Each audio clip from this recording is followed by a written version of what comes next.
I did my field hours at West Kearns Elementary, a Title I school located in Granite School District.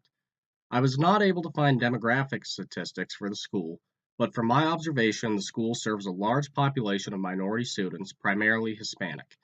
For my digital story, I would like to share three of the personal/power relationships that I observed and provide deeper analysis for these events. In class, we talked about the banking model for education, which believes that students are empty voids to be filled with knowledge. The water being poured into the cups in this picture represents the belief that teachers are the holder of all knowledge, and it is a student's job to sit obediently and allow information to be poured into them.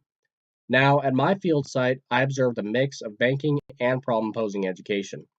One example of banking education that I observed was during math lessons. The lessons were teacher centered and would be what we consider traditional teaching, since the students sat quietly and paid attention while the teacher told them how to perform operations in math. As I said, I did not only observe banking education, I also got to see problem posing education as well. Problem posing education is founded on dialogue between students and teachers, which leads to formulation of knowledge. The classic painting by Raphael, called School of Athens, shows two philosophers, Plato and Aristotle, the former being a teacher to the latter, engaging in dialogue about their different beliefs. This almost perfectly illustrates problem posing education, as it shows neither teacher nor student is more powerful than the other, and that they both have different sets of knowledge that provide value to one another. An example of problem posing education that I observed in class was also during math. The students would split into their math groups where they would work on various problems in a variety of ways. During this time, students were allowed to discuss the problems and reason through them. The teacher's role in all of this was to act as a moderator and ensure that the discussions and activities in the group were related to the task at hand. There is a concept in geology called sorting, which states that rocks and sediments of similar density and size will often sort into groups when there is a force acting on them, such as a river. The picture shows an example of this. There are much smaller rocks near the river, and the farther away you look from the river, the larger the rocks get. There is some overlap, which is to be expected, since sorting is imperfect and takes a long period of time to provide more uniform sorting.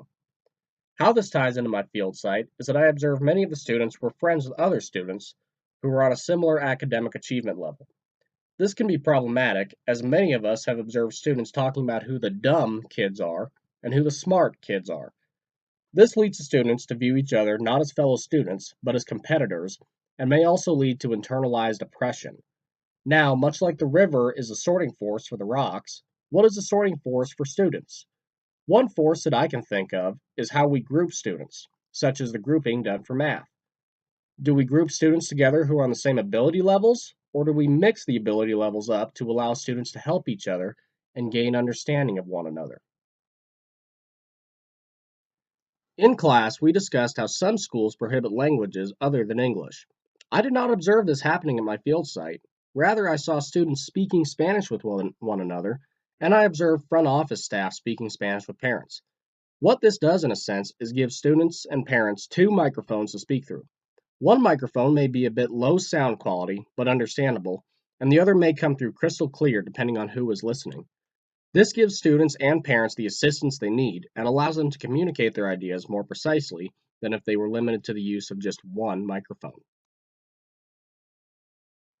Why does this all matter, and what is the need for students to have two microphones to speak through, or why do teachers need to rethink how they group students together?